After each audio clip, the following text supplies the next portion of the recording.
Bonjour à toutes et à tous les amis, je suis Gilles Mansillon, je viens de parler de spiritualité, de la voie d'ascension de la conscience. Je vous souhaite la bienvenue sur ma chaîne, je vous remercie d'aimer, de partager, de commenter et de souscrire. Je vous remercie pour vos dons. Si vous voulez une consultation privée, n'hésitez pas à m'envoyer un email, ça peut me prendre quelques jours pour organiser ça. Je voulais parler d'un fait que, en réalité, je parle des choses, que la réalité telle que je peux la concevoir, tout le monde a une vision différente de la réalité. En réalité, notre âme est une conscience et infinie et éternelle qui participe à l'évolution de la conscience collective dans l'univers. Et cette conscience se manifeste sous la forme d'énergie à travers notre personnalité. Et actuellement, notre énergie, notre conscience a choisi de rentrer dans un corps physique. Donc, on doit assumer les responsabilités de cette conscience physique. Mais en réalité, tout est énergie et ce monde physique est une forme d'énergie qui a ralenti pour devenir de la matière. Donc c'est pas oublier qu'on a une conscience éternelle, immortelle, infinie, et que petit à petit, au fur et à mesure qu'on prend conscience de ces choses, on peut moduler la réalité avec beaucoup plus de facilité.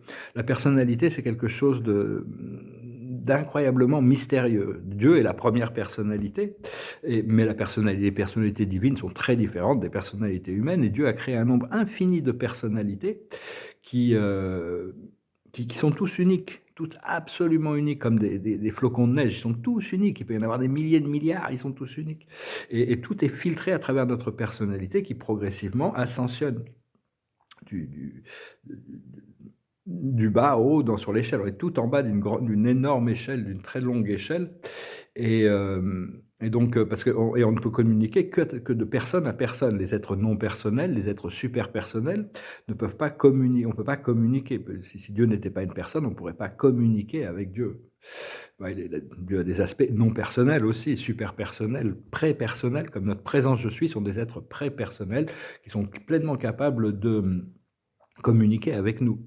Donc c'est vraiment penser à cette conscience, hein. Là, ça, on est en train de se réveiller à cette conscience, et il ne faut pas se laisser, je parlais un petit peu des événements qui arrivent là, il ne faut pas se laisser secouer par tous les catastrophes qui vont arriver, hein. C'est très important de rester... de comprendre que tous ceux qui doivent partir, il y en a beaucoup qui vont partir à travers ce qui va arriver, hein. Mais au niveau de l'âme, ils ont déjà fait cet accord, hein. Tout est en réalité, le monde terrestre n'est qu'une projection, et on peut voir que notre incarnation, notre vie terrestre, c'est comme un jour dans l'existence de notre âme. C'est-à-dire, Dieu voit qu'il y a des milliers de jours derrière nous, il y a des milliers de jours devant nous. Et donc, pour lui, il a une vision très différente des choses. Notre moi supérieur a une vision très différente des choses. Et c'est pas parce qu'une journée a commencé difficilement qu'elle se finira mal. Il peut y avoir des célébrations à la fin de la vie. C'est ce qu'on prépare à la fin de la journée, disons. Donc, c'est vraiment pour cela qu'on se prépare. Et donc, parce que tous ceux qui cherchent... tous ceux qui vont dans leur cœur et qui restent alignés vont pouvoir rentrer dans cette nouvelle ligne temporelle, mais tous ceux qui cherchent à rester, à s'accrocher au chaos de la troisième dimension vont continuer à avoir cette expérience du chaos de la troisième dimension, hein. La troisième dimension, il y a des hauts et des bas, il n'y a pas que du mal, quoi. Il n'y a pas que de la souffrance non plus, il y a des joies, des peines, c'est une comédie dramatique quand même. Mais bon, il y a vraiment ce rêve du nouvel âge, tout est un rêve en fin de compte ici-bas. Et donc c'est vraiment rêver une réalité supérieure dans la cinquième dimension, un rêve collectif, une aspiration à se connecter à une conscience supérieure, dans la concréation d'un monde de paix, de joie, de créativité, de liberté et d'amour. Pour ça, il va y avoir des événements qui vont arriver, il y en a beaucoup qui vont devoir quitter parce qu'ils ne veulent pas ça, ils ne sont pas prêts pour ça. Il y a vraiment la séparation des mondes entre ceux qui se nourrissent de conflits, de guerres, de violences, de brutalité, de domination malsaine, et ceux qui veulent la paix, hein, qui cherchent l'équilibre entre les choses. Et cette séparation des mondes, elle a déjà commencé, hein. C'est le train est déjà parti. Il va pas, il y a encore des possibilités de rentrer dans ce train de l'ascension, mais ça va être de plus en plus difficile pour ceux qui refusent de faire le choix. C'est bien d'écrire tous nos rêves, nos désirs, nos plans, hein. Ça les ancre, ça informe l'univers, hein. C'est tout ce que l'on veut voir réaliser, écrivez-le et remerciez Dieu pour imaginer que vous y êtes déjà le plus possible, hein, même si ça peut prendre du temps, parce que le temps est élastique. Et notre âme a quand même des plans par rapport aux leçons et aux bienfaits. C'est-à-dire, à la fin de notre vie, on voit toutes les leçons qu'on a apprises et on peut voir toutes les bonnes choses qu'on a faites. Donc et puis après généralement on choisit de revenir parce qu'on se dit: «Ah bah tiens, j'ai raté cette expérience. Ah, j'ai pas eu cette leçon, alors je vais revenir». Mais enfin bon, on n'aura peut-être pas besoin et parce que et cherchez toujours la validation intérieure, hein, de votre moi supérieur ou votre être intérieur. C'est très important de rester bien connecté.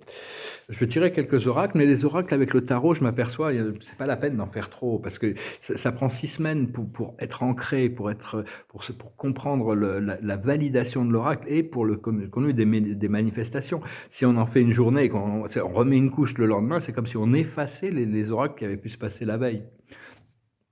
Donc, ne cherchez pas le salut dans la matrice, hein. Honnêtement, je vous dirais, il y en a beaucoup qui attendent ce salut dans la matrice, mais c'est vraiment, c'est vraiment, c'est vrai, tout avance lentement mais sûrement, de toute manière. Il y a aucun choix. La planète va ascensionner, le monde sera libéré, mais seulement en attendant, on est dans l'attente, hein. Cherchez l'alignement avec votre âme et votre divinité, et à ce moment-là, on va pouvoir trouver la libération et on pourra se réintégrer dans la matrice, mais libéré des limitations de la matrice. On sera libre, on sera indépendant, on sera connecté à notre super-conscience, à notre souveraineté.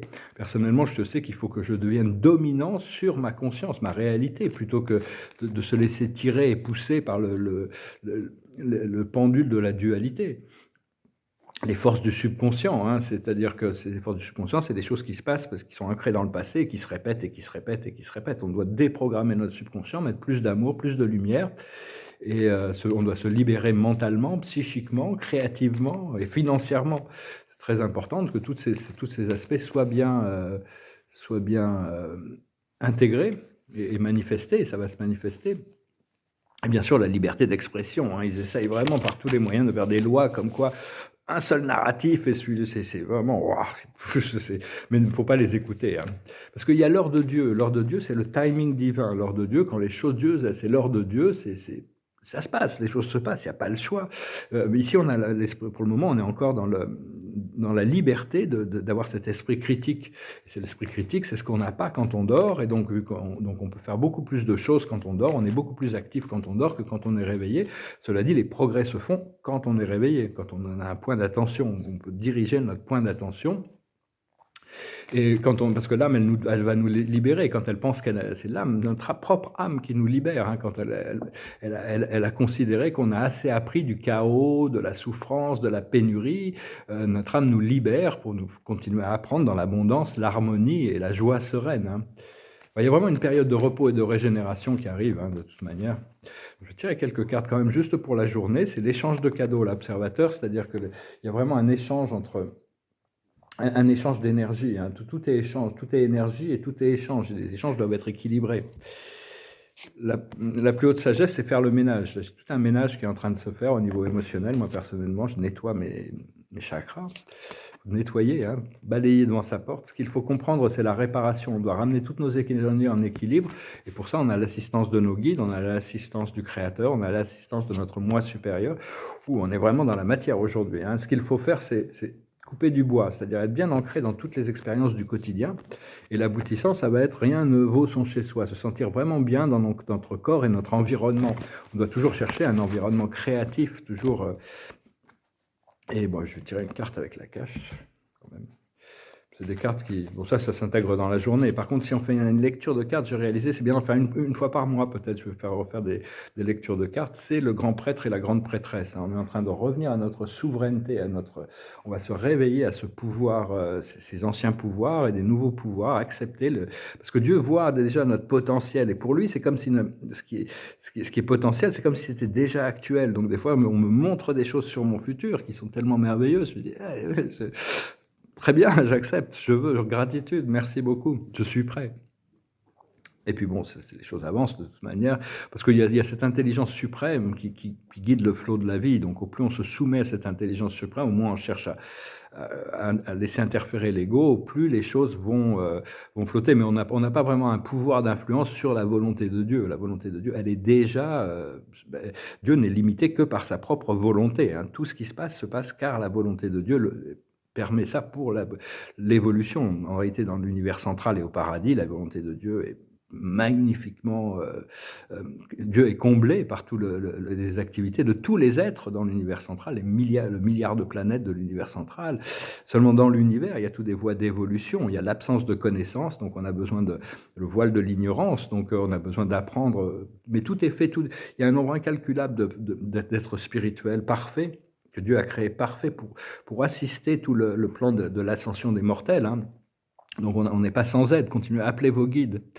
Voilà les amis, je vous remercie infiniment pour tout. Je vais chanter une petite chanson et puis je vais tirer quelques petits oracles avec le tarot des anges. C'est une chanson qui parle, il commence à faire froid, on aimerait bien être dans un endroit plus chaud. Ça s'appelle California Dreaming.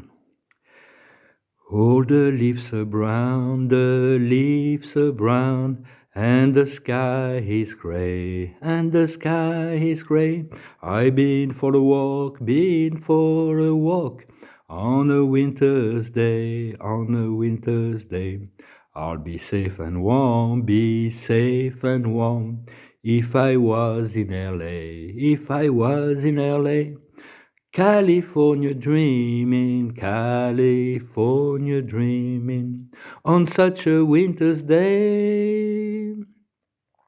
I stepped into a church, I passed along the way.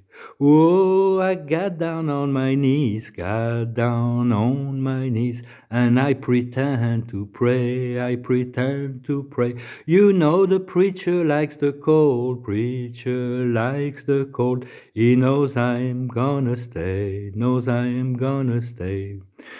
If I didn't tell her, if I didn't tell, I could leave today, I could leave today. California dreaming, California dreaming, on such a winter's day. Voilà, moi aussi, je rêve un peu de la Californie, j'ai beaucoup d'amis, j'ai de la famille là-bas, ça fait très longtemps, depuis 1990, je n'ai pas mis les pieds là-bas, ça a dû beaucoup changer, il y a tout un nettoyage qui est en train de se passer à Hollywood, toutes sortes de choses, mais enfin bon, de toute manière, ça va être une de mes premières destinations quand même, hein. Après Paris-Londres, ça va certainement être Los Angeles qui m'appelle, qui va m'appeler. Une fois que j'aurai libéré mon programme. L'observateur de la journée, c'est l'indulgence. Il ne faut pas être trop indulgent quand même, hein. Il ne faut pas être trop indulgent. La plus haute sagesse, c'est l'enthousiasme. On doit rester enthousiaste. Ce qu'il faut comprendre, c'est la droiture. Ce qu'il faut faire, c'est la clairvoyance. Continuer à cultiver cette lucidité, faire votre méditation, vos exercices spirituels. Et l'aboutissant, c'est la réparation. Donc voilà, on va la voir, cette réparation, hein. Finalement, Dieu va pouvoir rééquilibrer les choses dans notre vie et progressivement, les choses vont se rééquilibrer aussi sur Terre, hein. Je vous salue, je vous remercie, je vous souhaite une excellente journée et puis, si Dieu le veut, que Dieu vous garde. Et si Dieu le veut, je reviendrai à vous prochainement. Salat.